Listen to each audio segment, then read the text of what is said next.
angels with medical device experience. A few months ago, 2 lead angels invested in the company, and now we're talking to angel groups, one of which committed an investment last week.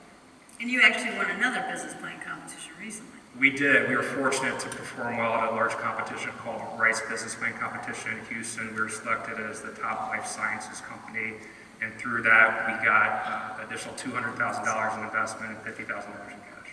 So there are a lot of business plan competitions around out there, so you may want to take a look at that because it's kind of an interesting type of financing, especially if you're starting up. So how that really worked for you.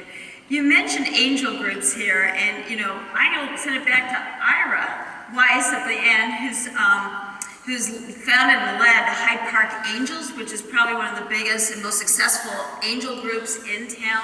So Ira, why don't you first define what an angel is to make sure everyone understands, and then how does Hyde Park Angels work?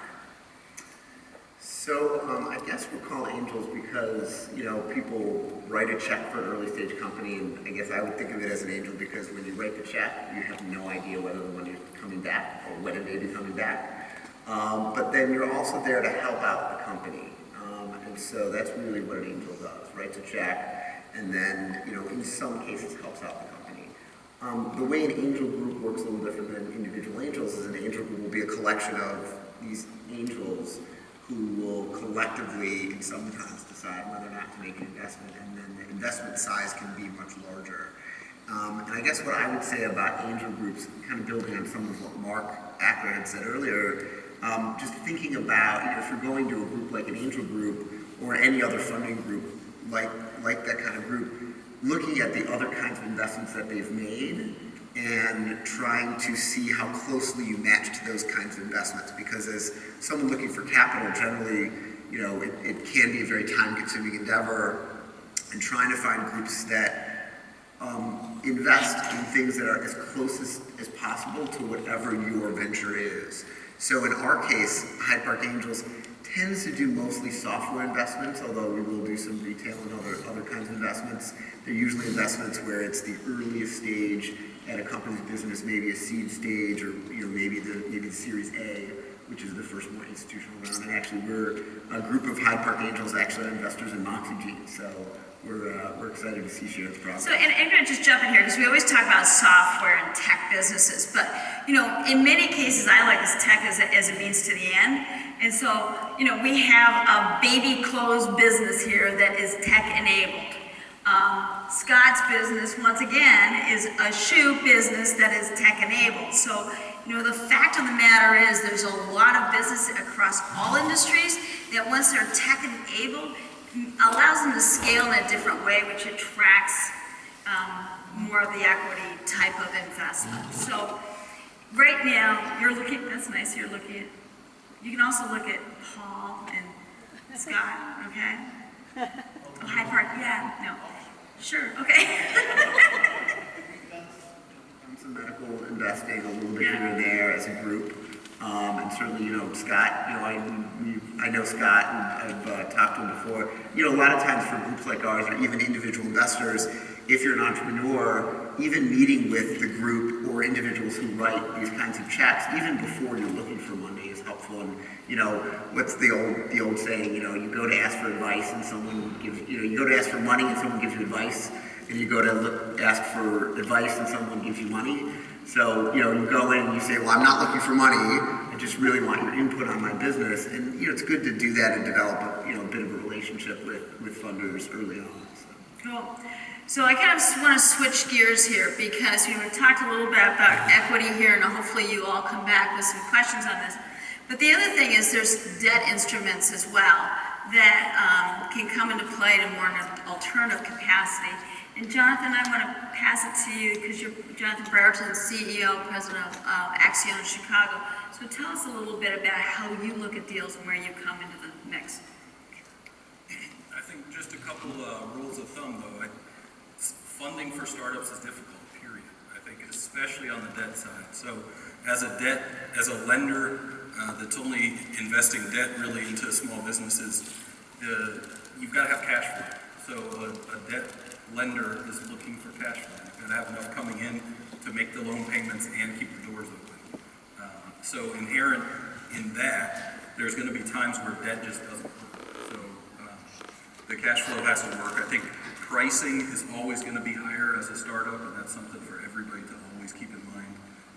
Investors or lenders are really determining pricing based on risk, and as a startup, your risk is higher than as a seasoned business. So cash flow is key. You can't repay a loan if you don't have cash flow.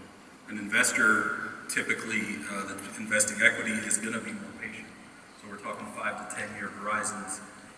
Our average loan term is about 18 months. So we're going to invest a small amount of money and we want to repay it relatively quickly. If you have a long lead time before the business is generating the revenues or the profits or the cash flow is strong and stable, then it's very difficult to actually make a loan to that kind of business. So I'm going to push you a little further in terms, your underwriting criteria is a little bit different than traditional loans. So how do you look at credit history? How do you look at collateral? Sure. So as Axiom, we are a micro lender, we're an alternative lender. There's a handful of different types of alternative loan products. In our case, we look at all the same things a bank would look at, but we're more flexible. So a bank wants a credit score of 680, 700. We have no minimum credit score, and we make loans to people with 500 credit scores. On the collateral side, bank wants at least 2 different sources of repayment, one of which might be liquidating collateral. Most of our loan customers don't have collateral that's a viable repayment source. However, we want them to pledge everything they have. So we don't want to make a loan to somebody that's not all in and doesn't have skin in the game. So we're going to look at collateral from that standpoint. But again, cash flow is the one place where we're not flexible. It's a really interesting program. You're growing rapidly. It's very cool. So, Scott Starbuck, City Sold Shoes. You actually started off retail, building out stores, and using more or less debt. And then as you switched the business, you really started looking at equity to grow it further. So just tell us a little bit how you approached debt, how do you approach equity, and what were the differences? Well, we had a different scenario because we had brick and mortar and had cash flow. So we were able to go and get traditional financing and a line of credit. But as we grow, there's only so much that traditional banks are going to lend against inventories and so forth. So we've had to go outside the box and had some private lending and are looking for bringing on equity to help us finance our growth. So it's been interesting doing the traditional round, maintaining the cash flow to pay that debt and grow our volumes while we're shopping for equity partner or financial partner to help us grow to the next level. All right, so right now, you are growing rapidly, City Sold Shoes. Have you raised funding, angel? What have you done, in terms of equity? Has it been angels? Has it been traditional? We haven't raised angel money at this point. We have several people interested in fulfilling our first full round of capital that we're raising. But right now we're doing it through traditional debt financing. And we're pivoting from brick and mortar into .com. So we still have a thriving brick and mortar business, but the .com is what we're really growing and is growing, the fastest part of it right now. Cool. What I want to do just before we go to Q&A is go down to every person and give me what would be a tip to this audience on what not to do if you're asking for money? And what is the biggest help when you're asking money? If they're just the way you pitch, the way you approach people, is there any definite negative or a definite positive? So on the positive side, I would say a great source to understand the venture capital community is to talk to the CEOs who actually have already gotten funded. So if you go to the website of the venture capital group, they'll list all their portfolio companies. Go to the CEOs, approach them, you'll find that they're very approachable, and ask them, how did they get the money? What's it like to work with this firm? I think it's a wonderful way to also get an introduction in the front door. Yeah, and I think this is really important, is there's some people you just don't want money from. One, they don't bring any strategic value to the firm, and sometimes they're just more onerous to work with. For sure. Due diligence is bi-directional. You absolutely, money, I know it seems hard to get money sometimes, but money is just a commodity. When you take in venture capital, you're also taking a partner. And you want to make sure that you have the same values and you can live with that person. Anything that you find people, you were a VC once, what was the killer thing? If someone came in and said to you something and said, there's no way. I think coachability is the ability to listen, to learn, a little bit of humility. Once again, humility goes both ways as well. But I always look for somebody who is coachable, somebody who is willing to learn and listen. That's absolutely key. Sharon, you've been in this process. Is there anything that you did that you've gone like, oh, I shouldn't have done that, or something that worked really well? That you compared. I mean, you went through Accelerate Labs. I mean, what were some of the key things you learned there? Yeah, I think I learned that there is definitely a difference between a small business and a startup. And that VCs, as we talked about sort of the exit and the people that want equity and that will give you large chunks of money are looking for you to grow the business to be like $100 million business. That's not enough. That's not worth their time.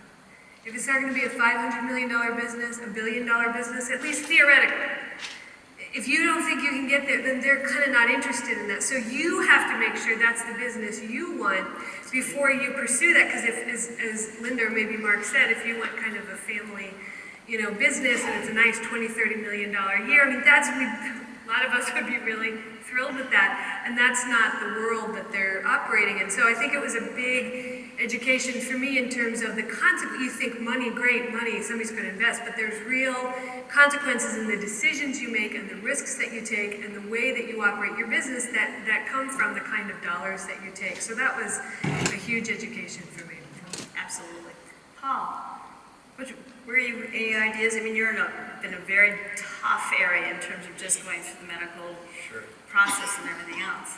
Yeah, I think the advice that I can give is across sectors. So when Ira said seek advice and you'll eventually get money potentially, rings true for Brightseed. Our two lead angel investors were mentors to the company for close to 6 months.